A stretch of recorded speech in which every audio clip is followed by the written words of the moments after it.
Hi மக்களே, எல்லாரும் எப்படி இருக்கீங்க? இன்னைக்கு நான் உங்களுக்காக 2025ல இப்போ புதுசா ரிலீஸ் ஆன பூனே ஹைவே அப்படின்னு சொல்லிட்டு ஒரு தாறுமாறான படம் பார்க்க போறோம். இந்த படத்துடைய ஸ்டார்டிங் சீன்லயே ஒரு பொண்ணுடைய டெட் பாடியை ரிவருக்கு பக்கமா இருந்து கண்டுபிடிக்கிறாங்க. இந்த பொண்ணை யாரா கொலை பண்ணா அப்படின்னு சொல்லிட்டு விசாரிக்க ஆரம்பிக்கும் போது ஒன் பை ஒன்னா ட்விஸ்ட ஓபன் பண்ணி கடைசியா இவன் தாண்டா கொலைகாரன் அப்படின்னு சொல்லிட்டு காமிக்கும் போது அட பாவி நீயா கொலை பண்ண அப்படின்னு சொல்லிட்டு நம்மளாலேயே அந்த ட்விஸ்டை ஏத்துக்கவே முடியாது. முடிஞ்சா அந்த கொலைகாரன் யாருன்னு கண்டுபிடிக்க ட்ரை பண்ணுங்க. சரி வாங்க இந்த படத்தை டீடைலா பார்க்கலாம். அதுக்கு முன்னாடி மறக்காம நம்ம சேனலை சப்ஸ்கிரைப் பண்ணிக்கோங்க, பக்கத்துல வர பெல்லையும் கிளிக் பண்ணிக்கோங்க. இது ஆடி மாசம், அது மட்டும் இல்லாம கிட்டத்தட்ட 1000 பேர் இது வரைக்கும் என் ப்ராடக்ட்டை வாங்கிருக்கீங்க மக்களே. சத்தியமா சொல்றேன், என்னுடைய ப்ராடக்ட்டுக்கு இவ்வளவு சப்போர்ட் இருக்கும் அப்படின்னு சொல்லிட்டு நான் நினைச்சு கூட பார்க்கல. நம்ம mister Vignesh வாலெட்ல Aadi offer and 1000வது sale நடந்ததுனால உங்களுக்கு இருக்கிறதுலயே கம்மியான பிரைஸ் மேனுஃபேக்சரிங்ல இருந்து ஜஸ்ட் ஒரு 10-20 மட்டும் வச்சு விற்க போற மக்களே. நீங்க எந்த வாலெட் வாங்கினாலும் 700 ரூபாய் 800 ரூபாய் 600 ரூபாய் அப்படின்னு சொல்லிட்டு பிராண்டட்ல வித்த எல்லா வாலெட்டுமே உங்களுக்கு 444க்கு கிடைக்க போகுது. And belt, ladies wallet, photo போட்ட வாலெட் அப்படின்னு சொல்லிட்டு எது வாங்கினாலும் உங்களுக்கு 30 to 40% ஆஃபர் இருக்கு மக்களே. உங்களுக்கு எது வேணும் அப்படின்னாலும் ஃபர்ஸ்ட் கமெண்ட்ல லிங்க் இருக்கு, கிளிக் பண்ணி ஆர்டர் பண்ணுங்க. கிட்டத்தட்ட உங்களுக்கு ஒவ்வொரு ப்ராடக்ட்லயும் 300 ரூபாய் வரைக்கும் இல்ல 300 ரூபாயில இருந்து 400 ரூபாய் வரைக்கும் டிஸ்கவுண்ட் கிடைக்க நிறையவே வாய்ப்பு இருக்கு. சீக்கிரமா ஆர்டர் பண்ணுங்க, லிங்க் ஃபர்ஸ்ட் கமெண்ட்ல இருக்கு. இப்போ நம்ம வீடியோக்குள்ள போயிடலாம். இந்த படத்துடைய ஸ்டார்டிங் சீன்லயே ஊருக்கு ஒதுக்குப்புறமா ஒரு ஆத்துல ஒரு டெட் பாடி மிதந்துகிட்டு இருக்கு அப்படின்னு சொல்லிட்டு பார்த்துட்டு போலீஸ்க்கு யாரோ கால் பண்ணி சொல்ல போலீஸும் ஸ்பாட்டுக்கு வந்து டெட் பாடியை தூக்கலான்னு பார்த்தா டெட் பாடி அழுகி போயிருக்கு மக்களே, முகமே தெரியல. போலீஸும் டெட் பாடியை கொண்டு போயிட்டு வேலையை ஆரம்பிக்கிறாங்க, இன்வெஸ்டிகேஷனை ஸ்டார்ட் பண்றாங்க. இப்ப அப்படியே எங்க சீனை கட் பண்ணி 1990கள்ல ஒரு பிளாஷ்பேக் காமிக்கிறாங்க. 3 பசங்க ஒரு பொண்ணு, இவங்க 4 பேருக்கும் அம்மா அப்பா குடும்பங்குட்டி அப்படின்னு சொல்லிட்டு யாருமே கிடையாது. ஹோம்ல தங்கி படிச்சுக்கிட்டு இருக்காங்க. இதே டைம்ல இந்த ஹோமுக்கு புதுசா ஒரு பையன் வரான். யார் இந்த பையன், நம்ம ஹோமுக்கு புதுசா வரானே அப்படின்னு சொல்லிட்டு அந்த பையன் கிட்ட பேசலான்னு போகும்போது அந்த பையன் தயங்கி பேச ஆரம்பிக்கிறான், அமைதியா இருக்கான். அதுக்கப்புறமா பேசி அந்த பையனையும் ஃப்ரெண்டு பிடிக்கிறாங்க. இப்ப அப்படியே எங்க சீனை கட் பண்ணி ரியல் டைம்ல மொத்தமா இந்த கேங்ல 5 பேரு. அந்த பொண்ணுடைய பேரு நட்டாசா, அதுக்கப்புறம் ஒரு வக்கீல் இருப்பான், ஒருத்தன் தாடிக்காரன், அதுக்கப்புறம் ஒரு மொட்டையன், இன்னொருத்தன் பேரு பாபு. அந்த பாபுக்கு உடம்பு சரியில்லாம ஹாஸ்பிடல்ல அட்மிட் ஆயிருக்கான் அப்படின்னு சொல்லிட்டு காமிக்கிறாங்க. பாபுவை மீட் பண்றதுக்காக தாடிக்காரன், வக்கீல், மொட்டையன் 3 பேருமே வந்து பார்க்கும்போது பார்க்கவே பரிதாபமா இருக்காரு. இவங்க அப்படியே பேச்சு கொடுக்க ஆரம்பிக்கிறாங்க. என்ன உனக்கு ஞாபகம் இருக்கா, நம்ம வந்துட்டு சினிமா தியேட்டருக்கு போனோம், எல்லாருமே ஒன்னா படிச்சோம், ஞாபகம் இருக்கா அப்படின்னு சொல்லிட்டு கேட்க அவர் அப்படியே படுக்கையா இருக்காரு. இவங்க 3 பேருக்கும் ரொம்ப ரொம்ப கஷ்டமா இருக்கு, நம்ம கேங்ல ஒருத்தனுக்கு இந்த மாதிரி ஆயிப்போச்சு அப்படின்னு சொல்லிட்டு செமையா ஃபீல் பண்றாங்க. இதே டைம்ல அங்க சிஸ்டர் வராங்க. என்னாச்சு இப்ப எப்படி இருக்கான் அப்படின்னு சொல்லிட்டு கேட்க இவரெல்லாம் உயிரோடு இருக்கிறது பெரிய விஷயம். 14 வருஷத்துக்கு முன்னாடி ஏதோ ஒரு பயங்கரமான சண்டை, அந்த சண்டையில காயம்பட்டு அதுக்கப்புறம் இவரு படுக்கை ஆயிட்டாரு அப்படின்னு சொல்லிட்டு இவங்க பேசுறத வச்சு நமக்கு புரியுது மக்களே. இப்ப அப்படியே பல வருஷங்களுக்கு முன்னாடி என்ன விஷயமாச்சு, இவருக்கு எப்படி காயம்பட்டுச்சு அப்படின்னு சொல்லிட்டு காமிக்கிறாங்க. அந்த பொண்ணு இல்லாம மத்த 4 பசங்களும் ஒன்னா சேர்ந்துட்டு ஏதோ ட்ரிப்பு போலாம் அப்படின்னு சொல்லிட்டு வெளியே கார்ல போயிட்டே இருக்கும்போது போற வழியில ரோட்ல யாரோ படுத்து கிடக்குறாங்க, ஏதோ ஆக்சிடென்ட் போல அப்படின்னு சொல்லிட்டு பாபு மட்டும் முதல்ல இறங்கி முன்னாடி ஓடி போயிட்டு பார்க்கும்போது படுத்து கிடந்தவன் எந்திரிச்சு பயங்கரமா அட்டாக் பண்ண ஆரம்பிக்கிறான். சில பேர் ஓடி வராங்க, அவங்களும் அட்டாக் பண்றாங்க.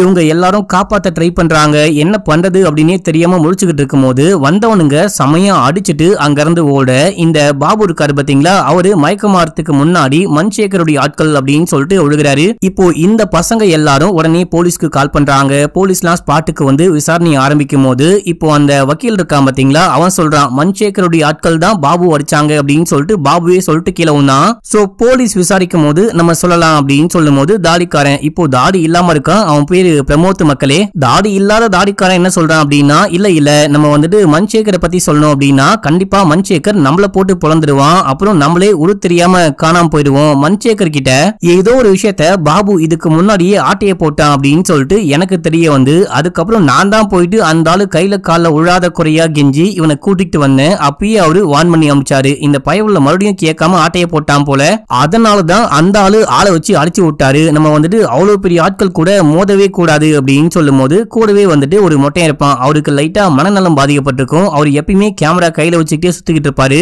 இந்த விஷயம் எல்லாத்தையும் நான் ரெக்கார்ட் பண்ணிட்டேன், போலீஸ் கிட்ட காமிக்கலாமா அப்படின்னு சொல்லிட்டு கேட்கும் போது அதை மட்டும் பண்ணாத, போலீஸ் கிட்ட எல்லாம் காமிக்காத, அமைதியா வச்சுக்கோ அப்படின்னு சொல்லிட்டு தாடிக்காரன் இதுக்கும் சொல்றா மக்களே. இப்ப அப்படியே எங்க சீன் கட் பண்ணி ரியல் டைம்ல வக்கீல் என்ன சொல்றாரு அப்படின்னா அன்னைக்கே நம்ம என்ன விஷயம் ஆச்சுன்னு போலீஸ் கிட்ட சொல்லிருந்தோம் அப்படின்னா அட்லீஸ்ட் இவனுக்கு நியாயமாச்சு கிடைச்சிருக்கும். இருக்கும். பாரு இவன் படுத்த படுக்கையா கிடக்குறான், இன்னைக்கோ நாளைக்கோன்னு சாவ கிடக்குறான், எல்லாத்துக்கும் நீ தான் காரணம் அப்படின்னு சொல்ல, நான் என்னடா பண்ணுவேன், மன்சேகர் எவ்வளவு பெரிய ஆளு அப்படின்னு சொல்லிட்டு உனக்கும் நல்லாவே தெரியும். அந்த ஆளு கெட்டது மட்டும் இல்லாம நிறையவே நல்ல விஷயம் கூட பண்ணிருக்கான். ஆனா நம்ம போயிட்டு இந்த விஷயத்துக்காக மாட்டி விட்டோம் அப்படின்னா ஒண்ணு போலீஸும் நமக்கு பெருசா சப்போர்ட் பண்ண மாட்டாங்க, ஏன்னா அந்த ஆள் கொஞ்சம் பெரிய ஆளு. ரெண்டாவது நம்ம மாட்டி விட்டோம் அப்படின்னு சொல்லிட்டு நம்மளும் பெரிய பிரச்சனைல மாட்டிப்போம், நம்மள கூட கொலை பண்ண வாய்ப்பு இருக்கு அப்படின்னு சொல்லிட்டு தாடிக்காரன் சொல்ல, ஏதோ நீ தான் அந்த ஆளுக்கு சப்போர்ட்டிவா பைத்தியக்கார மாதிரி பேசிக்கிட்டு இருக்க அப்படின்னு சொல்லிட்டு மாத்தி மாத்தி சண்டை போட்டுக்கிறாங்க.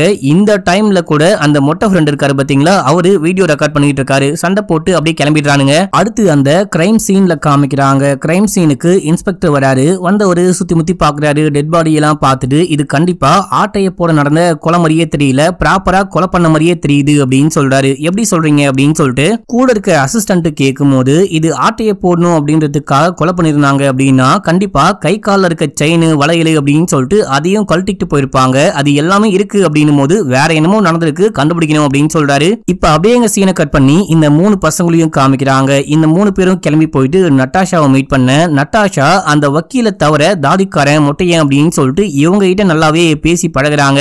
ஆனா இந்த வக்கீல் கிட்ட பேசவே மாட்டாங்க, மூஞ்ச கூட பார்க்க மாட்டாங்க. ஏன் அப்படின்னா கொஞ்ச நாளைக்கு முன்னாடி வரைக்கும் நம்ம வக்கீலும் இந்த பொண்ணும் லவ் பண்ணிருப்பாங்க, என்ன காரணம்லாம் தெரியல, இவங்க பிரிஞ்சு போயிட்டாங்க மக்களே. இப்போ வக்கீலுக்கும் சரி நம்ம தாடிக்காரனுக்கும் சரி கல்யாணம்லாம் நடந்து குடும்பம் குட்டி அப்படின்னு சொல்லிட்டு வாழ்ந்துகிட்டு இருக்காங்க. மொட்டையனுக்கு கல்யாணம் ஆச்சா அப்படின்னே தெரியல, அவன் தனியா தான் வாழ்ந்துகிட்டு இருக்கான்.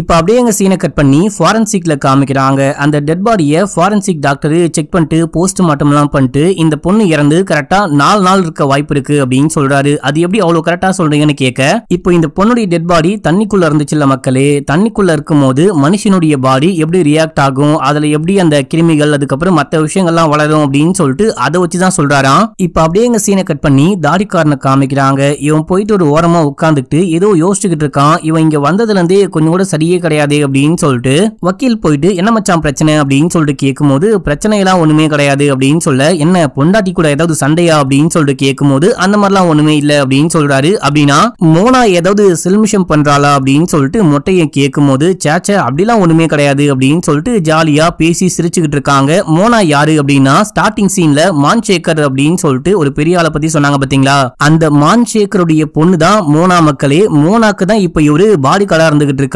மான்சேகர் வந்துட்டு உன்னை கூப்பிட்டு தன்னுடைய பொண்ணை பாத்துக்கோ அப்படின்னு சொல்லும் போது நீ ஏன் முடியாதுன்னு சொல்லவே இல்லை அப்படின்னு சொல்லிட்டு கேட்கும் போது அமைதியா இருக்காரு. ஏன்னா இவன் முடியாது அப்படின்னு சொன்னா அப்படின்னா மான்சேகர் என்ன பண்ணுவாரு அப்படின்னு சொல்லிட்டு இவனுக்கு நல்லாவே தெரியும் அப்படின்னு சொல்லிட்டு மொட்டையன் கலாய்க்க அப்படியே ஜாலியா பேசி சிரிச்சுக்கிட்டு இருக்காங்க. இப்ப அப்படியே எங்க சீனை கட் பண்ணி மோனா கல்யாணம் பண்ணிக்க போற அந்த பையனை காமிக்கிறாங்க. என்கேஜ்மெண்ட்லாம் முடிஞ்சு கல்யாணத்துக்கான அந்த ஏற்பாடுகள்லாம் பண்ணிட்டு இருக்காங்க மக்களே. ஆனா இவனுக்கு மோனாவை சுத்தமா பிடிக்கவே இல்லை போல. அந்த போட்டோ எல்லாம் பார்த்து காரி துப்பிக்கிட்டு இருக்கான். இதெல்லாம் ஒரு மூஞ்சி, இதை நான் கல்யாணம் பண்ணிக்கணுமா, அப்பா அம்மா வேற கட்டாயப்படுத்துறாங்க அப்படின்னு சொல்லிட்டு புலம்பிட்டு இருக்க, அங்க அம்மா வராங்க அப்பா வராங்க, என்னடா ஆச்சு அப்படின்னு சொல்லிட்டு கேட்கும் போது, எனக்கு சிம்பிளான ஒரு பொண்ணு தான் வேணும், அழகா இருக்கணும், அப்படி இருக்கணும் இப்படி இருக்கணும் அப்படின்லாம் ஆசை கிடையாது, எனக்கு பிடிச்சிருக்கணும் அவ்வளவுதான், நான் சொல்ற பேச்சை கேட்கணும். இவ கால் பண்ணா கூட பேச மாட்டா, எங்க இருக்குடா என்ன பண்றா அப்படின்னு சொல்லிட்டு ஒண்ணுமே தெரியவே மாட்டேங்குது, எனக்கு இந்த பொண்ணு வேணாம் டாடி அப்படின்னு சொல்லும் போது, அப்படிலாம் சொல்லக்கூடாது, மான்சேகர் வந்துட்டு இந்த ஊர்லயே பெரிய ஆளு, சரியான பணக்காரன். மான்சேகருடைய ஒரே ஒரு வீக்னஸ் அந்த பொண்ணு மட்டும்தான். அந்த பொண்ணை கல்யாணம் பண்ணிக்கிட்ட அப்படின்னா அந்த ஆளுடைய மொத்த சொத்தும் உனக்கு தான் அப்படின்னு சொல்லிட்டு பேசிக்கிட்டு இருக்கானுங்க. அடுத்து அந்த மொட்டையனை காமிக்கிறாங்க. ஏற்கனவே நான் சொன்ன மாதிரி அந்த மொட்டையனுக்கு லைட்டா மனநிலை கோளாறுகள்லாம் இருக்கு போல மக்களே. அவர் வீட்டுக்கு போனோடனே ஏதோ கார்ட்டூன் கேரக்டர்கள்லாம் அவர்கிட்ட வந்து பேசுற மாதிரியும் சத்தம் போடுற மாதிரியும் இமேஜின் பண்ணிக்கிறாரு. எல்லாரும் அமைதியா இருங்க, அதான் நான் வந்துட்டேன் இல்லையா அப்படின்னு சொல்லிட்டு இவர் போயிட்டு லேப்டாப்ல ஏதோ ஒரு வீடியோ வச்சிருக்காரு. அந்த வீடியோவை பார்க்கும்போது ஸ்டார்டிங் சீன்ல ஒரு பொண்ணுடைய டெட் பாடியை பார்த்தோம் பாத்தீங்களா, அந்த பொண்ணு என்ன ட்ரெஸ் போட்டிருந்தாலோ அதே ட்ரெஸ் போட்டுட்டு அதே ஆத்தங்கரையில ஒரு பொண்ணு என்ன காப்பாத்துங்க அப்படின்னு சொல்லிட்டு கத்திக்கிட்டு ஓடிக்கிட்டு இருக்கா. அந்த வீடியோவை இந்த ஆளு பார்த்து ஒரு மாதிரி வெறி கொண்டு சிரிச்சுக்கிட்டு இருக்கான். ஒருவேளை இவன் தான் அந்த ஆளை கொலை பண்ணிட்டானா, சாரி இந்த பொண்ணை கொலை பண்ணிட்டானா அப்படின்லாம் தெரியல. இப்ப அப்படியே எங்க சீனை கட் பண்ணி அந்த இன்ஸ்பெக்டர் காமிக்கிறாங்க. ஃபாரன்சிக் டாக்டர் கால் பண்ணி என்ன சொல்றாரு அப்படின்னா, அந்த பொண்ணு இறந்து போறதுக்கு முன்னாடி பிரெக்னெண்டா இருந்தா அப்படின்னும் போது, எனது பிரெக்னெண்டா இருந்தாளா அப்படின்னு சொல்லிட்டு கிளம்பி போயிட்டு பார்த்து எல்லா டீடைலும் கேட்டுட்டு அதுக்கப்புறம் போயிட்டு சீஃபை மீட் பண்ணும்போது சீஃப் என்ன சொல்றாரு அப்படின்னா, போஸ்ட்மார்ட்டம் எல்லாம் முடிஞ்சதுக்கு அப்புறமா ஒரு 5 நாள் வெயிட் பண்ணி பார்க்கலாம், அதிகபட்சமா ஒரு வாரம் இந்த பொண்ணை யாருன்னு கண்டுபிடிக்க முடியல, இல்ல குடும்பத்தை சேர்ந்தவங்க வரல அப்படின்னா நம்மளே தான் அந்த பொண்ணுடைய பாடியை தகனம் பண்ணும். ரொம்ப நாளைக்கு வச்சிருக்க முடியாது, எக்கச்சக்கமான டெட் பாடியை வச்சிருந்தா போலீஸ் ஸ்டேஷனே சுடுகாடா மாறிடும், கொண்டு போயிட்டு அடக்கம் பண்ணுங்க அப்படின்னும் போது, இல்ல சார் எனக்கு என்னமோ அந்த பொண்ணை பார்க்கும்போது அந்த பொண்ணுடைய வாழ்க்கையில ஏதோ ஒரு அநீதி நடந்திருக்கு அப்படின்னு சொல்லிட்டு நல்லாவே புரிஞ்சுக்க முடியுது. இந்த கேஸை முடிக்கிற வரைக்கும் டெட் பாடியை நானே பாதுகாப்பா வச்சுக்கிறேன், கேஸ் முடிஞ்சதுக்கு அப்புறமா நானே கூட அடக்கம் பண்றேன் அப்படின்னு.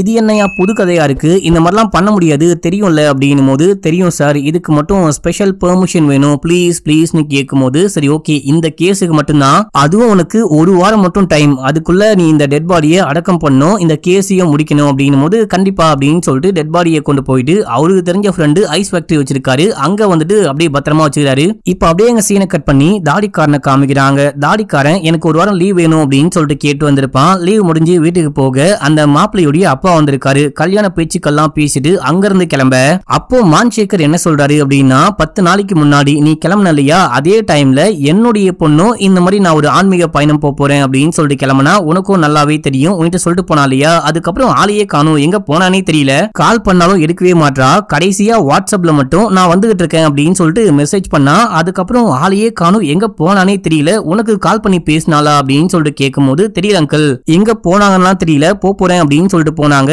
எனக்கும் காலோ மெசேஜோ எதுவுமே பண்ணவே இல்லை அப்படின்னு சொல்லும் போது, சரி கால் பண்ணா சொல்லு அப்படின்னு சொல்றாரு. அப்புறம் நான் உங்ககிட்ட ஒரு முக்கியமான விஷயம் சொல்லணும், இந்த அரவிந்த் இந்த மாப்பிள்ள இருக்கான் இல்லையா, அவனை வந்துட்டு எனக்கு சுத்தமா பிடிக்கவே இல்லை, எப்பயுமே வந்துட்டு மோனா கிட்ட எரிஞ்சு விழுந்துகிட்டு இருக்கானா, அவனை பார்க்கும்போது நல்ல கேரக்டர் மாதிரியும் தெரியல அப்படின்னு சொல்லும் போது, இது வந்துட்டு அரேஞ்ச் மேரேஜ் இல்லையா, சோ அதனால கொஞ்சம் எளியும் பூனையுமா இருப்பாங்க, போக போக எல்லாமே செட் ஆயிடும், நீ கவலைப்படாத அப்படின்னு சொல்லிட்டு போறாரு. அப்போ நம்ம தாடிக்காரன் ஒரு விஷயத்தை யோசிச்சு பாக்குறான். முதல்ல இந்த வீட்டுக்கு வேலைக்கு வரும்போது இந்த பொண்ணு ரொம்ப குட்டி பொண்ணா இருக்கா, மரத்துக்கு மேல ஏறி அங்கிள் நான் குதிக்க போறேன் பிடிக்கிறீங்களா அப்படின்னு சொல்லிட்டு கேட்க, ஓகே அப்படின்னு சொல்லிட்டு குதிக்கும் போது பிடிக்க, அங்கிள் எங்க அப்பாவுக்கு மட்டும் இந்த விஷயம் எக்காரணத்தை கொண்டும் தெரியவே கூடாது, நான் குதிச்சு விளையாடுறத பார்த்தா தோலை உரிச்சு போட்டுவாரு அப்படின்னு சொல்லிட்டு ஜாலியா பேசிக்கிட்டே இருக்கும் போது அங்க மான்சேகர் வராரு. என்னப்பா நான் வரத்துக்கு முன்னாடியே பேசி பழகிட்டீங்க போல, இவதான் என்னுடைய பொண்ணு மோனா, அம்மா இல்லாத பொண்ணு அப்படின்னு சொல்லிட்டு ரொம்ப செல்லம் கொடுத்து வளர்த்துட்டேன், அது மட்டும் இல்லாம ரொம்ப வருஷம் கழிச்சு எனக்கு இந்த பொண்ணு பிறந்திருக்கா, கடவுள் கொடுத்த கிஃப்ட் மாதிரி, இவளதான் நீ பாதுகாப்பா பாத்துக்க போற, என்னுடைய உயிர் உலகம் சொத்து பத்து எல்லாமே என் பொண்ணு தான் அப்படின்னு சொல்லிட்டு உள்ளுக்குள்ள போறாரு. அந்த பொண்ணு தான் காணும் அப்படின்னு சொல்லிட்டு இப்போ மான்சேகர் தேடிட்டு சுத்திக்கிட்டு இருக்காரு. இப்ப அப்படியே எங்க சீன் கட்டாது, முட்டையனை பார்க்கலாம் அப்படின்னு சொல்லிட்டு இந்த வக்கீல் வீட்டுக்கு வந்திருக்கான். வீட்டுக்கு வந்து பார்க்கும்போது அங்க ஒரு வியர்டான படத்தை வரைஞ்சு வச்சிருக்கான். மக்களே ஒரு பொண்ணு நிக்கிறா, அந்த பொண்ணுக்கு பக்கத்துலயே யாரோ பேக்கோட நிக்கிறாங்க. அதை பார்க்கும்போது ஏதோ ஒன்மத்தோட வரைஞ்சு வச்ச மாதிரி தெரியுது. யார் இந்த பொண்ணு, ஏன் இந்த படத்தை இந்த மாதிரி வரைஞ்சு வச்சிருக்க அப்படின்னு சொல்லிட்டு கேட்கும்போது, அது வேற யாரும் கிடையாது என்னுடைய அம்மா அப்படின்னு சொல்றான். என்னடா சொல்ற அப்படின்னு சொல்லிட்டு ஷாக்கானா, இவன் சின்ன பையனா இருக்கும் போது அப்பா இல்ல, அப்பா இல்லாம இவன் எப்படின்னு கேட்டீங்கன்னா அது எனக்கு தெரியாது. இவன் வந்துட்டு அமைதியா உட்காந்து ஏதோ வரைஞ்சுகிட்டு இருக்கும் போது அம்மா வராங்க, நீ கொஞ்சம் வெளியே போயிட்டு வரை அப்படின்னும் போது வெளியெல்லாம் போக முடியாது, ஆனா அந்த இன்சூரன்ஸ் ஏஜென்ட் வந்தாலே என்ன வெளியே அமிச்சிடுறீங்க, இது என்னுடைய வீடு நான் போக மாட்டேன் அப்படின்னும் போது கட்டாயப்படுத்தி ஒரு 4 போடு போட்டு வெளியே போடா அப்படின்னு சொல்ல இவனும் வெளியே போறான். அதுக்கப்புறம் அம்மா அந்த இன்சூரன்ஸ் ஏஜென்ட் கிட்ட கஜகஜா குஜுகுஜா இதை வேற இவன் கண்ணால பார்த்து வரைஞ்சுகிட்டு இருக்கா. மக்களே எனக்கு வந்துட்டு என்னுடைய அம்மாவை பார்த்தாலே பிடிக்காது, அம்மாவை மட்டும் கிடையாது அந்த மாதிரி ஒரு அம்மாவை பார்த்ததுக்கு அப்புறமா எந்த பொண்ணை பார்த்தாலும் எனக்கு அம்மாவுடைய ஞாபகம் தான் வரும், என்னுடைய கையாலேயே எங்க அம்மாவை கொலை பண்ணும் அப்படின்ற அளவுக்கு நான் வெறியோட இருந்தேன், நல்ல வேலை அவங்களே வந்துட்டு இறந்து போயிட்டாங்க அப்படின்னும் போது, டேய் பைத்தியக்காரா அந்த மாதிரிலாம் பேசாத, அந்த மாதிரிலாம் பேசக்கூடாது, இது எல்லாமே பாஸ்ட் மறந்துடு அப்படின்னு சொல்லிட்டு வக்கீல் ஆறுதலா பேசிட்டு இருக்கான். இவன் அம்மாவை கொலை பண்றது எப்படி அப்படின்னு சொல்லிட்டு ஒரு சீரிஸே எழுத போறானா, அதுக்கு கதையெல்லாம் ரெடி பண்ணிட்டேன் அப்படின்னு சொல்லிட்டு கதையை சொல்லிக்கிட்டு இருக்கான். இப்ப அப்படியே எங்க சீனை கட் பண்ணி அந்த போலீஸை காமிக்கிறாங்க. இந்த போலீஸோடைய மனைவி ஒரு நகையை பத்தி பேசிக்கிட்டு இருக்காங்க. இந்த மாதிரி நகையை வந்துட்டு நான் டிசைன் பண்ணி ஒரு கடையில வாங்கினேன் அப்படின்னு சொல்லும் போது, இவர் வந்துட்டு ஒரு டெட் பாடியை கண்டுபிடிச்சாரு பாத்தீங்களா, அந்த டெட் பாடியோட கையிலயும் ஒரு வளையல் இருக்கும், கொஞ்சம் வித்தியாசமா இருக்கும், அந்த வளையலையும் யாரோ டிசைன் பண்ணி வாங்கியிருக்க வாய்ப்பு இருக்கு, இந்த டிசைனை வச்சு அந்த வளையலை எங்க செஞ்சாங்க அப்படின்னு சொல்லிட்டு கண்டுபிடிக்க முடியும், அதுக்கப்புறம் யார் அந்த வளையலை வாங்கினாங்க அப்படின்னு கண்டுபிடிக்க முடியும் அப்படின்னு சொல்லிட்டு சர்ச் பண்ணி போயிட்டு கடையை கண்டுபிடிக்கிறாரு. யார் அந்த வளையலை வாங்கினா அப்படின்னு கண்டுபிடிக்கிறாரு. யாரு அப்படின்னு சொல்லிட்டு பார்த்தா நம்ம மோனாக்கு மாப்பிள்ள பார்த்திருக்காங்க பாத்தீங்களா, அந்த அம்மா அப்பா தான் வாங்கியிருக்காங்க. யாருக்கு வாங்குனீங்கன்னு கேட்கும் போது என்னுடைய ஃபியூச்சர் மருமகளுக்கு அப்படின்னு சொல்ல, என்னது ஃபியூச்சர் மருமகளுக்கா அப்படின்னா இறந்து கிடக்கிறது மோனாவா அப்படின்னு சொல்லிட்டு இங்க ட்விஸ்ட கொடுக்குறாங்க. அதுக்கப்புறமா போலீஸ் அந்த மான்சேகருக்கு கால் பண்ணி சொல்றாங்க. எல்லாரும் வராங்க, டெட் பாடியை கொண்டு போயிட்டு அடக்கம் பண்றாங்க. மான்சேகர் உடைஞ்சி அழுகிறாரு. நம்ம தாடிக்காரனுக்கும் சம ஃபீலிங்கா இருக்கு. சின்ன வயசுல இருந்து ஒரு கார்டியன் மாதிரி, பாடி கார்டு தான் வச்சுக்கோங்களேன், கார்டியன் மாதிரி பாத்துக்கிட்டு இருந்தாரு. இப்போ அநியாயமா இறந்து போயிட்டாலே அப்படின்னு சொல்லிட்டு செமையா ஃபீல் பண்றாரு. அடுத்து போலீஸ் வந்து மான்சேகரை மீட் பண்ணி உங்களுக்கு யார் மேலேயாச்சும் டவுட் இருக்கா அப்படின்னு சொல்லிட்டு கேட்கும்போது, எனக்கு யார் மேலேயுமே டவுட் கிடையாது, என் பொண்ணு எல்லார்கிட்டயும் நல்லா தான் பழகுவா அப்படின்னு சொல்லும் போது, ஆனா எனக்கு டவுட் இருக்கு, எனக்கு மோனாக்கு பார்த்த மாப்பிள்ள மேல தான் டவுட் இருக்கு அப்படின்னு சொல்லிட்டு தாடிக்காரன் சொல்றான். என்ன சொல்றீங்க அப்படின்னு சொல்லிட்டு கேட்கும்போது, ஆமா அடிக்கடிக்கு மோனாக்கும் அந்த பையனுக்கும் சண்டை வந்துட்டே இருக்கும். அது மட்டும் இல்லாம மோனாக்கு வேற ஏதோ ஒரு பையனை பிடிக்கும்னு நினைக்கிறேன். இந்த விஷயம் அந்த பையனுக்கு தெரிய வந்ததுக்கு அப்புறமா மாப்பிள்ளக்காரன் வந்துட்டு நான் ஆசிட ஊத்தி உன்னை கொலை பண்ணுவேன், அது பண்ணுவேன் இது பண்ணுவேன் அப்படின்னு சொல்லிட்டு மிரட்டிட்டு போனா. இது எல்லாமே மோனா என்கிட்ட சொன்னாங்க. இவர்கிட்ட சொன்னா ஏதாவது பண்ண போறாரு அப்படின்னு சொல்லவே இல்ல. இப்போ சொல்ல வேண்டிய கட்டாயத்துக்கு நான் ஆளாயிட்டேன் அப்படின்னும் போது மான்சேகருக்கு சரியான வெறி. கொய்யால இந்த மாதிரிலாம் என் பொண்ணை அவன் டார்ச்சர் பண்ணானா அப்படின்ற மாதிரி பாக்குறாரு. அதுக்கப்புறம் போலீஸ் கிளம்பி அந்த பையனுடைய வீட்டுக்கே போயிட்டு சர்ச் பண்ணும்போது அவங்களுக்கு ஆசிட் மாதிரி என்னமோ கிடைக்குது. அப்படின்னா இதை வச்சுதான் அந்த பொண்ணை கொலை பண்ண ட்ரை பண்ணியா அப்படின்னு சொல்லிட்டு இவனை கைது பண்ணி கூட்டிட்டு போறாங்க. இதே டைம்ல போலீஸோடைய டீம் இருப்பாங்க பாத்தீங்களா, அவங்க இன்னொரு விஷயத்தை கண்டுபிடிக்கிறாங்க. மோனாவுடைய ஐடிக்கு அந்த போட்டோக்குள்ள மசில் மேன் அப்படின்னு சொல்லப்படக்கூடிய ஒருத்தன் ஏதோ தப்பு தப்பா கமெண்ட் அடிச்சிருக்கான், ஹாட்டா இருக்கு அப்படி இப்படின்னு பேசியிருக்கான். சரி இந்த மசில் மேன் யாரு அப்படின்னு கண்டுபிடிங்க அப்படின்னு சொல்லிட்டு உள்ளுக்குள்ள போயிட்டு அந்த மாப்பிள்ளக்காரங்கிட்ட ஏன்டா அந்த பொண்ணை கொலை பண்ண அப்படின்னு சொல்லிட்டு கேட்கும்போது, நான் ஏன் அந்த பொண்ணை கொலை பண்ண போறேன் அப்படின்னு சொல்லிட்டு கேட்க, அந்த பொண்ணு பிரெக்னெண்டா இருந்தா அப்படின்னும் போது, என்னது அந்த பொண்ணு பிரெக்னெண்டா இருந்தாளா, சத்தியமா அந்த பிரெக்னன்சிக்கு நான் காரணமே கிடையாது, நான் கொலை பண்ணவே இல்லை, நான் கொலை பண்ணவே இல்லை அப்படின்னும் போது அங்க நம்ம ஃப்ரெண்டுக்கார வக்கீல் வராரு. யோ நீ யாரியா அப்படின்னு சொல்லிட்டு கேட்கும்போது, நான் ஒரு வக்கீல், நான் இந்த மாப்பிள்ளக்காரனுக்காக வாதாட போறேன் அப்படின்னு சொல்லும் போது, என்னது நீ வாதாட போறியா அப்படின்னு சொல்லிட்டு கேட்க, ஆமா என்னுடைய கிளைண்ட் கிட்ட நான் கொஞ்சம் தனியா பேசணும் அப்படின்னும் போது பேசுங்க அப்படின்னு சொல்லிட்டு இன்ஸ்பெக்டர் வெளியே போறாரு. இதே டைம்ல டீம் இன்னொரு விஷயத்தையும் கண்டுபிடிக்கிறாங்க. மோனா கிளம்புனா அப்படின்னு சொல்றாங்க பாத்தீங்களா, அன்னைக்கு வந்துட்டு மோனா ஒரு டோல்கேட்டை கிராஸ் பண்ணிருக்கா. மோனா தான் டிரைவ் பண்ணிட்டு வரா அப்படின்னு சொல்லிட்டு கேமரால நல்லாவே பதிவாயிருக்கு. ஆனா அந்த காரு அன்னைக்கு ஈவினிங்கே திரும்ப வரும்போது அந்த காரை யாரு ஓட்டிட்டு வரா அப்படின்ற விஷயம் பதிவே ஆகல. யாரு ஓட்டிட்டு வந்தா அப்படின்னு சொல்லிட்டு சரியா கேமரா மூலியமா பார்க்கவே முடியல. அந்த பொண்ணு வந்துட்டு மத்தியான டைம்ல இறந்து போனா அப்படின்னு சொல்லிட்டு போஸ்ட்மார்ட்டம் ரிப்போர்ட்ல இருக்கு. ஆனா ஈவினிங் டைம்ல யார் இந்த காரை ஓட்டிட்டு வந்தா அப்படின்னா கொலை பண்ண கொலைகாரன் தான் அந்த காரை ஓட்டிட்டு வந்திருக்க நிறையவே வாய்ப்பு இருக்கு அப்படின்னு சொல்லிட்டு இதுபடி விசாரிக்க ஆரம்பிக்கிறாங்க. அண்ட் இந்த மாப்பிள்ளையோடைய அப்பா இருக்காரு பாத்தீங்களா, இவரு மீடியா எல்லாரையும் கூப்பிட்டு வச்சு அந்த பொண்ணே தப்பான பொண்ணு தான், என் பையனை வந்துட்டு தெரியாம கல்யாணம் பண்ணி வைக்க பார்த்துட்டேன், அநியாயமா இப்ப அந்த பொண்ணை வேற யாரோ கொலை பண்ணிட்டாங்க, என் பையன் மேல பழிய போட்டாங்க அப்படின்னு சொல்ல, இதே டைம்ல யாரோ அந்த மோனாவுடைய தப்பான படங்கள் தப்பான வீடியோக்கள் எல்லாத்தையும் லீக் பண்ணிவிட இதுவே பயங்கரமா வைரல் ஆகுது. அந்த பொண்ணு ஒரு தப்பான பொண்ணு, கேடுகட்ட பொண்ணு அப்படின்னு சொல்லிட்டு பேச ஆரம்பிக்கிறாங்க. இதையெல்லாம் பார்க்க தாடிக்காரனுக்கு வெறியாகுது. நேரா போலீஸ் ஸ்டேஷனுக்கே வந்து அந்த மாப்பிள்ளக்காரனுடைய மூஞ்சி முகரையெல்லாம் உடைக்கலாம், மூஞ்சில ஒரு பூரா உள்ளலாம் அப்படின்னு சொல்லிட்டு பார்க்கும்போது எல்லாரும் தடுக்கிறாங்க. அங்க ஃப்ரெண்டுக்காரனும் வந்திருக்கான். டே வக்கீல் தம்பி நீங்க இங்க அப்படின்னு சொல்லிட்டு கேட்க, நான் தான் இந்த மாப்பிள்ளைக்காக வாதாட போறேன் அப்படின்னும் போது, டே பைத்தியம் முச்ச வெட்டிக்கிளி, அவன் தானே அந்த பொண்ணை கொலை பண்ணா, எனக்கு நல்லாவே தெரியும்டா, அவனுக்கும் அந்த பொண்ணுக்கும் செட்டே ஆகாது, கண்டிப்பா அவன் தான் கொலைகாரன் அப்படின்னும் போது, உங்ககிட்ட என்ன எவிடன்ஸ் இருக்கு அப்படின்னு சொல்லிட்டு கேட்கும்போது, எவிடன்ஸ் எல்லாம் ஒண்ணுமே கிடையாது, ஆனா நானே கண்ணால பாத்திருக்கேன், சண்டை போடும் போதெல்லாம் கண்ணால பாத்திருக்கேன், கண்டிப்பா அவன் தான் கொலைகாரன் அப்படின்னும் போது, இல்ல இல்ல அவன் கொலைகாரன் கிடையாது, கொலைகாரன் அப்படின்னு சொல்லிட்டு போலீஸ் ப்ரூவ் பண்ணிட்டோம், நான் வந்துட்டு அது வரைக்கும் அவனுக்கு சப்போர்ட்டா தான் வாதாட போறேன், எனக்கு தெரிஞ்சு அவன் கண்டிப்பா கொலைகாரன் கிடையாது, அவனுக்கு சப்போர்ட்டா வாதாட போறேன் அப்படின்னு சொல்ல, இப்போ தாடிக்காரனுக்கு என்ன பண்றது அப்படின்னே புரியல. ஃப்ரெண்டே முதுகுல குத்துறானே அப்படின்னு சொல்லிட்டு அழுதுகிட்டே வெளியே வராரு. மழையில நனைஞ்சுக்கிட்டே அழுதுகிட்டே நேரா அந்த வீட்டுக்கு போறாரு. இப்போ நம்ம ஹீரோவுடைய ஃப்ரெண்டு அந்த வக்கீல் வந்துட்டு பாத்தீங்கன்னா மாப்பிள்ளக்காரனுக்கு பெயில் வாங்கி கொடுத்துட்டாரு. இந்த விஷயத்த அழுதுகிட்டே வந்து மான்சேகர் கிட்ட சொல்லும் போது, பரவாயில்ல விடு, இப்போ என் பொண்ணு எல்லாருமா சேர்ந்துட்டு 2வது வாட்டியா கொலை பண்ணிட்டாங்க, தப்பு தப்பான படங்கள்லாம் ரிலீஸ் பண்ணி அநியாயமா இறந்து போன பொண்ணை மறுபடியும் கொலை பண்ணிட்டு இருக்காங்க, அந்த கரையை எப்படியாச்சும் துடைக்கணும், அதுக்கான வேலையை பாரு அப்படின்றாரு. அப்போ இந்த தாடிக்காரன் பழைய விஷயம்லாம் யோசிச்சு பாக்குறாரு. மான்சேகருடைய பொண்ணு மோனா இருக்கா பாத்தீங்களா, மோனாவை கூப்பிட்டு வெளியெல்லாம் போறாரு, ஃப்ரெண்ட்ஸ் கிட்டலாம் கூட்டிட்டு போயிட்டு இன்ட்ரோ பண்றாரு. இவங்க 4 பேருக்கும் இந்த பொண்ணுக்கும் கூட நல்ல பழக்கம் போல, மக்களே ஜாலியா எல்லாரும் கூடவும் பேசி பழகி விளையாடிட்டு இருக்கா. இப்ப அப்படியே எங்க சீனை கட் பண்ணி ரியல் டைம்ல போலீஸ் ஸ்டேஷன்ல காமிக்கிறாங்க. அந்த போலீஸ் இன்ஸ்பெக்டர் ஏதோ ஒரு வீடியோ கண்டுபிடிக்கிறாரு மக்களே. அந்த வீடியோ வச்சு பார்க்கும்போது இவங்க கூட கொலைகாரியா இருக்கலாம் அப்படின்னு சொல்லிட்டு வேற யாரையோ கைது பண்ண போறாங்க. அந்த டைம்ல நம்ம வக்கீல் என்ன பண்றான் அப்படின்னா, அந்த மாப்பிள்ளக்காரன் கொலைகாரன் கிடையாது, கொலை நடக்கும் போது இவன் வேற ஏதோ ஒரு இடத்துல இருந்தான் அப்படின்னு சொல்லிட்டு ப்ரூவ் பண்ணி அவனுக்கும் அந்த கொலைக்கும் இந்த கேஸுக்கும் சம்பந்தமே இல்லை அப்படின்னு சொல்லிட்டு வெளியே கூட்டிட்டு வர கேஸ்ல ஜெயிச்சு கொண்டாடிட்டு வெளியே வராங்க. இந்த டைம்ல பார்த்தா போலீஸ் நட்டாஷாவை கைது பண்ணி கூட்டிட்டு வராங்க. ஐயோ இந்த பொண்ணு என்ன பண்ணா அப்படின்னு சொல்லிட்டு வக்கீல்காரன் போயிட்டு பேசும்போது அந்த பொண்ணு ஒண்ணுமே சொல்ல மாட்டா. ஆனா போலீஸ் என்ன சொல்றாங்க அப்படின்னா இந்த பொண்ணு தான் மோனாவுடைய கொலை வழக்குல முக்கியமான சஸ்பெக்ட் அப்படின்றாங்க. இந்த பொண்ணு அப்படி என்ன பண்ணா, இந்த பொண்ணுக்காக நான் வக்கீலா இருக்க போறேன், வாதாட போறேன் அப்படின்னும் போது எனக்கு எந்த வக்கீலும் வேணாம் அப்படின்னு சொல்றாங்க. என்ன கேள்வி கேட்டாலும் நம்ம வக்கீல் கிட்ட ஒழுங்காவே பேச மாட்டாங்க. ஏன் அப்படின்னா இதுக்கு முன்னாடியே இவங்க லவ் பண்ணிருப்பாங்க, அதுக்கப்புறம் என்ன பிரச்சனைன்னு தெரியல பிரிஞ்சு போயிட்டு இருப்பாங்க.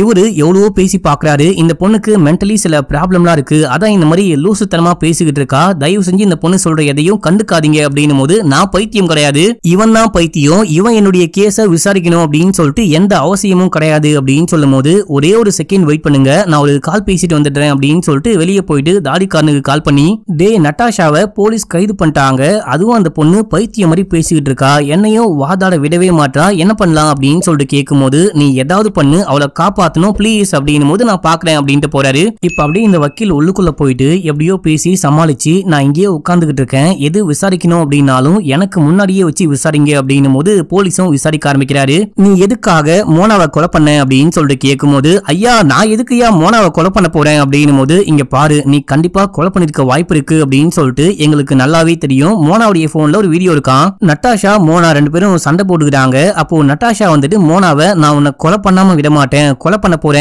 போறேன் அப்படின்னு சொல்லிட்டு கத்துன மாதிரி ரெக்கார்ட் ஆயிருக்கான். இதெல்லாம் என்ன அப்படின்னு சொல்லிட்டு கேட்கும் போது ஓ இதை வச்சுதான் என்ன பிளைம் பண்ண பாக்குறீங்களா, நான் கொலை பண்ண கொலைகாரி அப்படின்ற மாதிரி என்ன ப்ரூவ் பண்ண பாக்குறீங்களா அப்படின்னு சொல்லிட்டு என்ன விஷயம் ஆச்சுன்னு சொல்ல ஆரம்பிக்கிறாங்க. ஏதோ ஒரு பர்த்டே பார்ட்டி மக்களே, அந்த பார்ட்டிக்கு நம்ம மோனா வந்திருக்காங்க, அதே போல நட்டாஷா மத்த ஃப்ரெண்ட்ஸ் அப்படின்னு சொல்லிட்டு எல்லாருமே இருக்காங்க. மோனா அங்க வந்துட்டு கொஞ்சம் ஹாட்டா ட்ரெஸ் பண்ணிட்டு இந்த வக்கீல் கூட ஜாலியா விளையாடிக்கிட்டு இருக்கா, அவன் கிட்ட வந்து ஒன்னா இருக்கிற மாதிரி கொஞ்சம் க்ளோஸா இருக்க மாதிரிலாம் பண்ணிக்கிட்டே இருக்கும் போது அப்போ மோனாக்கு சாரி அந்த நட்டாஷாக்கு சரியான வெறுப்பாகுது, ஏன் ஆள் ஒதுங்கி போனாலும் நீ ஏன் இந்த மாதிரி பண்ணிக்கிட்டு இருக்க அப்படின்னு சொல்லிட்டு புடிச்சு தள்ளி விட்டு சண்டை போட்டு மூக்க உடைச்சு விட்டுறாங்க.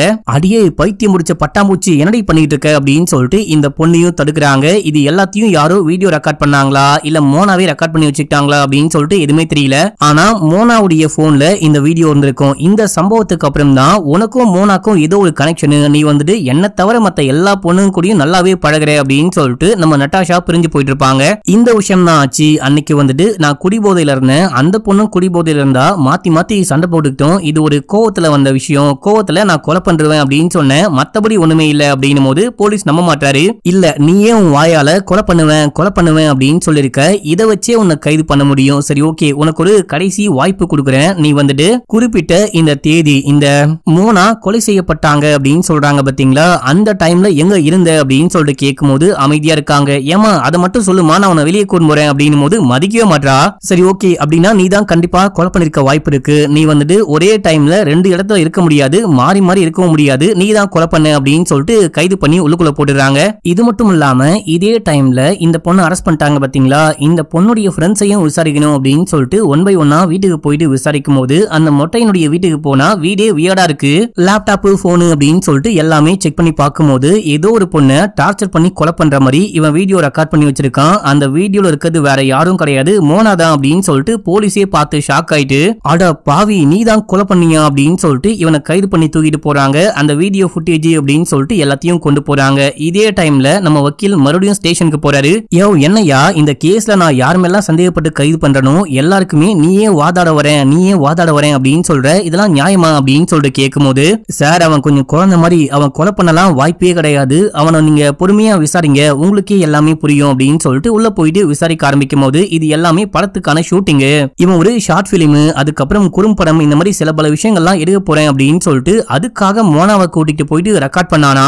இப்போ நீங்க கண்டுபிடிச்சது எடிட் பண்ண ஃபுட்டேஜ், எடிட் பண்றதுக்கு முன்னாடி ரா ஃபுட்டேஜை பாத்தீங்க அப்படின்னா உங்களுக்கு எல்லாமே தெரியும் அப்படின்னும் போது போலீஸ் நம்பவே மாட்டாரு. நம்ம வக்கீலுக்குமே லைட்டா சந்தேகமா இருக்கு, ஒருவேளை இந்த பைத்தியக்காரன் பண்ணிருப்பானோ அப்படின்னு சொல்லிட்டு யோசிக்கிறாரு. அதுக்கப்புறமா போயிட்டு தாடிக்காரனை மீட் பண்ணி எல்லாமே சொல்றாரு. அவன் கொலை பண்ணிருக்கலாம் வாய்ப்பே கிடையாது, அவன் சொல்ற மாதிரி ஏதாவது ஃபுட்டேஜ் இருக்கு அப்படின்னு சொல்றான் இல்லையா, நம்ம போலீஸ்க்கு முன்னாடி அப்படி இல்லனா போலீஸ்க்காக கூட நம்ம அந்த ரா ஃபுட்டேஜை கண்டுபிடிச்சோம் அப்படின்னா நம்ம ஃப்ரெண்டுக்காரன் கொலை பண்ணானா இல்லையான்னு கண்டுபிடிக்க முடியும், நம்ம தேடி போலாம் அப்படின்னு சொல்லிட்டு ஒரு முடிவுக்கு வராங்க. இப்ப அப்படியே சீன் கட் ஆகுது. போலீஸ் ஸ்டேஷன்ல என்ன பண்றாங்க அப்படின்னா நீயும் அதுக்கப்புறமா அந்த நட்டாஷாவும் சேர்ந்து தான் பிளான் பண்ணி கொலை பண்ணீங்களா அப்படின்னு சொல்லிட்டு போலீஸ் விசாரிக்கும் போது அந்த மாதிரிலாம் ஒண்ணுமே இல்ல, நான் ஒரு சீரீஸ் எடுக்க ட்ரை பண்ணேன், அதுக்கு அவளை நடிக்க சொன்னேன், அப்பதான் நடிச்சு கொடுத்தா, மத்தபடி மத்தபடி நான் எதுக்கு மோனாவை கொலை பண்ண போறேன் அப்படின்னு சொல்லிட்டு இவரு சொன்னதையே திரும்ப திரும்ப சொல்லிக்கிட்டு இருக்காரு. அப்போ வக்கீல் என்ன பண்றாரு அப்படின்னா, நம்ம நட்டாஷா கிட்ட பேசி பார்க்கலாம், மறுபடியும் ஒரு வாட்டி பேசி பார்க்கலாம், இப்பயாச்சும் அவ கொலை நடக்கும் போது எங்க இருந்தான்னு சொன்னா அப்படின்னா கண்டிப்பா காப்பாத்த முடியும் அப்படின்னு சொல்லிட்டு பேசலான்னு போனா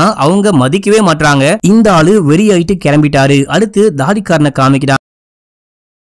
இவன் நேரா மான்சேகர் கிட்ட போயிட்டு இந்த மாதிரி என் ஃப்ரெண்ட்ஸ், அதுக்கப்புறம் என் தங்கச்சி, இவங்க எல்லாரையும் போலீஸ் வந்துட்டு கைது பண்ணி வச்சிருக்காங்க, அவங்க கொலை பண்ணிருக்க வாய்ப்பே கிடையாது, மோனாவை அவங்க எல்லாரும் தன்னுடைய கூட பிறந்த தங்கச்சி மாதிரி பார்த்தாங்க, அவங்க கொலை பண்ணிருக்க மாட்டாங்க, நீங்க சொன்னா கண்டிப்பா போலீஸ் கேட்பாங்க அப்படின்னும் போது யாரு சொன்னாலும் போலீஸ் கேட்பாங்களான்னு தெரியல, ஆனா நீ கவலைப்படாத, பெஸ்டான லாயரா வச்சு நம்ம வாதாடலாம், உன் ஃப்ரெண்ட்ஸ் மேல எனக்கு நம்பிக்கை இருக்கு, நீ கவலைப்படாம போ, நான் பாத்துக்கிறேன் அப்படின்னு சொல்றாரு. இது மட்டும் இல்லாம அந்த மாப்பிள்ளக்காரன் இருக்கான் இல்லையா, அவனுடைய கதையை முடிங்க அப்படின்னு சொல்லிட்டு ஒரு டீம் அனுப்பிச்சு விடுறாரு. இப்போ தாடிக்காரன் வெளியே போயிட்டு சமயம் அழுதுகிட்டு இருக்கான். மான்சேகருடைய ஆட்கள் போயிட்டு அந்த மாப்பிள்ளக்காரனுடைய கதையை முடிக்கிறாங்க. ஒரு பெட்ரோல் பம்ப் போட்டு அவனை கொலை பண்றாங்க. இப்போ அப்படியே சீன் கட்டாது. இந்த மொட்டை இருக்கான் பாத்தீங்களா, இவனை கோர்ட்டுக்கு கூட்டிட்டு போறாங்களா, நீ கோர்ட்டுக்கு போயிட்டு என்ன மாதிரிலாம் பேசணும் அப்படின்னு சொல்லிட்டு இந்த வக்கீல்காரன் ட்ரைனிங் கொடுத்துட்டே இருக்கும்போது மொட்டை என்ன சொல்றான் அப்படின்னா, இந்த ரா ஃபுட்டேஜ் எல்லாம் எங்க இருக்கு அப்படின்னு சொல்லிட்டு நான் சொல்றேன், நீ அதை போயிட்டு கோர்ட்ல கொண்டு வந்து காமி, சம சீனா இருக்கும், கோர்ட்டே தீயா இருக்கும் அப்படின்னும் போது அட பைத்தியம், இதை முன்னாடியே சொல்ல வேண்டியதானே அப்படின்னு சொல்லிட்டு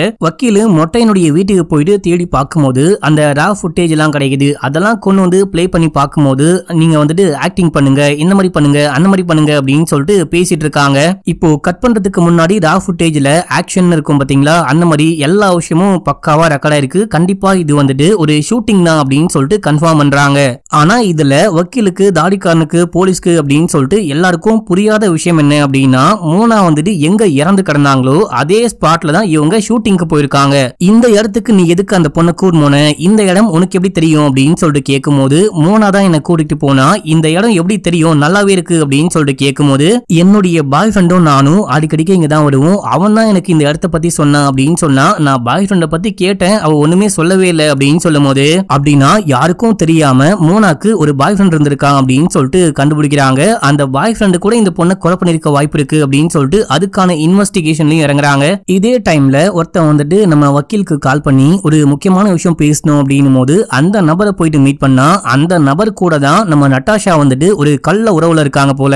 எனக்கு கல்யாணமாயி குடும்ப குட்டிலாம் இருக்காங்க, என்னுடைய பேரு இந்த கேஸ் மூலியமா வெளியே வந்தா என் குடும்பமே நாசமா போயிடும் அப்படின்னா என்னுடைய காதலி என்ன காப்பாத்த பாத்துக்கிட்டு இருக்கா, அந்த டைம்ல நானும் அவளும் கொசகசா பண்ண வெளியே போனோம், இததான் அவன் மறைச்சு வச்சிருக்கா அப்படின்னு சொல்லும் போது, இந்த விஷயத்த போலீஸ் கிட்ட சொல்ல, அப்படின்னா நட்டாஷாவும் கொலகாரி கிடையாது அப்படின்னு சொல்லிட்டு வெளியே அனுப்பிச்சு விட்டுறாங்க. இப்போ போலீஸ் இந்த 3 பசங்க அமைதியா உட்கார்ந்துட்டு இப்போ இந்த கேஸ்ல யார் தானா குற்றவாளி கண்டுபிடிக்க ஒரு சின்ன லீட் கூட கிடையாது, நான் யாரெல்லாம் டவுட் பட்டனும் அவங்களாம் கண்டிப்பா கொலைகாரன் கிடையாது அப்படின்னு சொல்லிட்டு முடிவாயிடுச்சு, புரிவாயிடுச்சு. இப்போ நான் யார் மேல சந்தேகப்படுவேன், இந்த கேஸை எப்படி முடிக்க போறேன், டைம் கூட கிடையாது அப்படின்னும் போது அப்போ தாடிக்காரன் என்ன சொல்றான் அப்படின்னா, இந்த மாதிரி மோனாக்கு ஒரு பாய் ஃப்ரெண்ட் இருக்கான் அப்படின்னு சொல்லிட்டு தெரிய வந்திருக்கு இல்லையா, நீங்க முதல்ல அந்த பாய் ஃப்ரெண்ட் யாருன்னு கண்டுபிடிங்க, அவனை கண்டுபிடிச்சா இன்னும் கொஞ்சம் இந்த கேஸ்ல டீடைல்ஸ் கிடைக்கும், அதுக்கப்புறம் கொலைகாரன் யாருன்னு கூட கண்டுபிடிக்க வாய்ப்பு இருக்கு அப்படின்னு சொல்லிட்டு அப்படியே வந்து கிளம்புறாங்க. இப்ப அப்படியே எங்க சீனை கட் பண்ணா ஃப்ரெண்ட்ஸ் எல்லாரும் பார்ட்டி பண்ணிட்டு இருக்கும்போது அங்க இந்த போலீஸ் வராரு. அப்போ போலீஸ் கிட்ட என்ன யாரையாவது கைது பண்ண வந்திருக்கீங்களா இல்ல பார்ட்டிக்கு வந்திருக்கீங்களா அப்படின்னு சொல்லிட்டு தாடிக்காரன் கேட்கும்போது, நான் மோனாவுடைய கால் ஹிஸ்டரிலாம் செக் பண்ணி பார்த்தேன், இருக்கட்டும் அப்படின்னு சொல்லிட்டு பழைய கால் ஹிஸ்டரிலாம் கூட செக் பண்ணி பார்க்கும்போது அந்த காதலன் யாரு அப்படின்னு சொல்லிட்டு கண்டுபிடிச்சிட்டேன், அந்த காதலன் இந்த கூட்டத்தில் தான் இருக்கான் அப்படின்னும் போது யாரு யாரு அப்படின்னு சொல்லிட்டு எல்லாரும் பார்த்துக்கிட்டு இருக்கும்போது போலீஸ் வந்துட்டு அந்த லாயரை பாக்குறாரு. நானா அப்படின்னு சொல்லிட்டு வக்கீல் முன்னாடி வரும்போது இந்த வக்கீலுடைய மனைவிலாம் ஷாக் ஆகுறாங்க. ஏமா வெயிட் பண்ணுமா, இந்த வீடியோவை பாருமா அப்படின்னு சொல்லிட்டு காமிக்கும் போது ஒரு பிரைவேட்டான இடத்துல இந்த மோனாவை யாரோ ரெக்கார்ட் பண்றாங்க. அந்த பொண்ணு கொஞ்சம் ஒரு மாதிரி ஹாட்டா ட்ரெஸ்லாம் பண்ணிருக்கா. அந்த வீடியோ முடியும் போது ஒரு கை வந்துட்டு தெரியுது மக்களே, அந்த காதலன் தான் கண்டிப்பா வீடியோ ரெக்கார்ட் பண்ணிருக்கணும் அப்படின்னு சொல்லிட்டு ஒரு முடிவுக்கு வந்துட்டாங்க. அந்த வீடியோல அந்த காதலன் எதுவுமே பேசியிருக்க மாட்டான், மூஞ்சி தெரியாது, ஒண்ணுமே தெரியாது. ஆனா வீடியோவை கட் பண்ணும்போது கை மட்டும் லைட்டா தெரியுது, கையில ஒரு டாட்டூ இருக்கு. அந்த டாட்டூ வந்துட்டு பாத்தீங்கன்னா தாடிக்காரன் டாட்டூ. அட பாவி, நீ தான் அந்த பொண்ணை கொலை பண்ணியாடா, நீ தான் அந்த பொண்ணை லவ் பண்ணியா, நீ அந்த பொண்ணை பாத்துப்ப அப்படின்னு சொல்லிட்டு பார்த்தா வேலியே அந்த காட்டை மேய்ஞ்ச கதையா, நீ அந்த பொண்ணை மேய்ஞ்சிட்டியா, உனக்கு என்ன வயசு, அந்த பொண்ணுக்கு என்ன வயசு, உனக்கும் அந்த பொண்ணுக்கும் 17 வயசு வித்தியாசமாச்சு, எப்படிடா லவ் பண்ண, என்னடா பண்ண அப்படின்னு சொல்லிட்டு இந்த வக்கீலு மத்தவங்க எல்லாரும் சமையா கத்த ஆரம்பிக்கிறாங்க. இவனுக்கு என்ன சொல்றது அப்படின்னே புரியாம நான் சொல்லிடுறேன் அப்படின்னு சொல்லிட்டு உண்மையை சொல்ல ஆரம்பிக்கிறான். ஆரம்பத்துல இவன் மோனாக்கு பாடி கார்டா தான் மக்கள் இருந்திருக்கான், நல்லாவே இந்த பொண்ணை பார்த்திருக்கான், பாசமா பார்த்திருக்கான், பாடி கார்டு அப்படின்றத தாண்டி ஒரு ஃப்ரெண்டா இருந்திருக்கான். இதனாலேயே அந்த பொண்ணுக்கு இவனை பிடிச்சு போயிட்டு இவன் கூட பழக ஆரம்பிச்சிருக்கா. இவன் எத்தனை வாட்டி வேணான்னு சொன்னாலும் விட்டு வெளியே போக ட்ரை பண்ணாலும் இந்த பொண்ணு விடாம கட்டாயப்படுத்த ஒரு கட்டத்துக்கு மேல அந்த பொண்ணுடைய வலையில விழுந்து ரெண்டு பேருமே சீக்ரெட் ரிலேஷன்ஷிப்ல இருந்திருக்காங்க. மக்களே, யாருக்கும் தெரியக்கூடாது அப்படின்னு சொல்லிட்டு வெளியே பாடி கார்டு இந்த பொண்ணு ஓனரமா அப்படின்ற மாதிரி இருந்திருக்காங்க. யாருக்கும் தெரியாத டைம்ல ரெண்டு பேரும் ஒன்னா இருந்திருக்காங்க. இவங்க அடிக்கடிக்க மீட் பண்ணி பேசுற அந்த இடம் வந்துட்டு பாத்தீங்கன்னா அந்த ரிவருக்கு பக்கத்துல வழக்கம் போல கடைசி நாளும் அங்க மீட் பண்ணி பேசும்போது இந்த பொண்ணு ரொம்ப ரொம்ப சந்தோஷமா இருக்கா. என்னமா இவ்வளவு சந்தோஷமா இருக்க அப்படின்னு சொல்லிட்டு கேட்க ஒரு மெடிக்கல் ரிப்போர்ட்டை தூக்கி காமிக்கிறா. மக்களே, அதுல இந்த பொண்ணு பிரெக்னன்ட் அப்படின்னு சொல்லிட்டு வந்திருக்கு. நான் பிரெக்னன்ட்டா இருக்கேன், நம்ம குழந்தைய வயித்துல சுமந்துகிட்டு இருக்கேன், வா நம்ம கல்யாணம் பண்ணிக்கலாம் அப்படின்னு சொல்லிட்டு மாலையெல்லாம் வாங்கி வந்திருக்கா. அடியே இந்த மாதிரிலாம் இப்படி பண்ண முடியும், ஏன் இந்த மாதிரிலாம் பண்ணிக்கிட்டு இருக்க, நம்ம வந்துட்டு தனியா பழகிட்டு இருக்கோம், இதை தாண்டி எனக்கு ஒரு ஃபேமிலி இருக்காங்க, இது தெரிய வந்தா உங்க அப்பா என்ன போட்டு தள்ளுவாரு அப்படின்னு அப்பாவெல்லாம் நான் பாத்துக்கிறேன், தயவு செஞ்சு வா கல்யாணம் பண்ணிக்கலாம் அப்படின்னும் போது மாத்தி மாத்தி சண்டை போட்டுக்கிறாங்க. அந்த சண்டையில தெரியாம இந்த பொண்ணு கீழே விழுந்து மண்டையில் அடிபட்டு மட்டையாகிறா. இந்த பொண்ணு மூச்சு பேச்சே இல்லாம கிடக்குறா அப்படின்னு சொல்லிட்டு செக் பண்ணி பார்த்தா இந்த பொண்ணு இறந்தே போயிட்டா. மக்களே, இப்ப இவனுக்கு என்ன பண்றது அப்படின்னே புரியாம அந்த மாலையை மட்டும் மாத்திட்டு அதுக்கப்புறம் தூக்கிட்டு போயிட்டு தண்ணிக்குள்ள போட்டு காரை கொண்டு போயிட்டு கார் ஷெட்ல விட்டு காரை கொஞ்சம் நல்லா வாஷ் பண்ணிட்டு வீட்டுல டிராப் பண்றீங்க அப்படின்னு சொல்லிட்டு இவன் லீவ் சொல்லிட்டு ஊருக்கு போயிட்டு இருப்பான். அதாவது அந்த பொண்ணு கொலை செய்யப்பட்ட டைம்ல நான் ஊர்லயே இல்ல அப்படின்னு சொல்லிட்டு கிளம்பிட்டு இருக்கான். ஆனா போலீஸ் கால் ஹிஸ்டரி எல்லாம் வச்சு பக்காவா கண்டுபிடிச்சிட்டாங்க. இது மட்டும் இல்லாம வெளியே வரும்போது டவுட் வரக்கூடாது அப்படின்னா மத்தவங்களுக்கு மத்தியில வேண்முத்துக்குனி இந்த லாயருக்கு பக்கத்துல போயிட்டு அந்த பொண்ணு டான்ஸ் ஆட, அதுக்கப்புறமா இந்த லாயரும் அந்த பொண்ணு பிரிஞ்சு போயிட்டு இருப்பாங்க. உன்னால் தாண்டா என் காதலியே நாசமா போச்சு அப்படின்னு வேற சண்டை போடுறான். கடைசியா போலீஸ் வந்துட்டு கைது பண்ணி கூட்டு போகும்போது நீங்க கைது பண்ணி கூட்டு போனீங்க அப்படின்னா கண்டிப்பா மான்சேகர் என்ன கொலை பண்றாரு அப்படின்னும் போது அது ஏன் பிரச்சனை கிடையாது அப்படின்னு சொல்லிட்டு கைது பண்ணி கூட்டு போக மத்த எல்லா ஃப்ரெண்ட்ஸும் அப்படியே செமையா ஃபீல் பண்றாங்க. போலீஸும் மான்சேகருக்கு கால் பண்ணி இவன் தான் கொலைகாரன், கைது பண்ணி கூட்டிட்டு போயிருக்கோம் அப்படின்னும் போது அவரு ஷாக் ஆகுறாரு. இப்ப அப்படியே லாஸ்ட் டே அப்படின்னு சொல்லிட்டு போட்டு இந்த போலீஸ் வண்டியை காமிக்கிறாங்க. தாடிக்காரனை ஏதோ சம்பவம் பண்ண போறாங்க அப்படின்னு சொல்லிட்டு காமிச்சு இந்த படத்துடைய ஸ்டோரியும் முடிக்கிறாங்க. கடைசியா தாடிக்காரனுக்கு என்ன பண்ணிருப்பாங்க, தாடிக்காரன மான்சேகர் என்ன பண்ணிருப்பாரு, இல்ல என்ன பண்ணா கரெக்டா இருக்கும் அப்படின்னு சொல்லிட்டு உங்களுடைய ஆன்சரை கமெண்ட்ல போட்டு விடுங்க மக்களே. நீங்க எப்படி யோசிக்கிறீங்க அப்படின்னு சொல்லிட்டு நான் தெரிஞ்சுக்கிறேன். இதோட இந்த படம் முடியுது. ஓகே மக்களே, பாய்.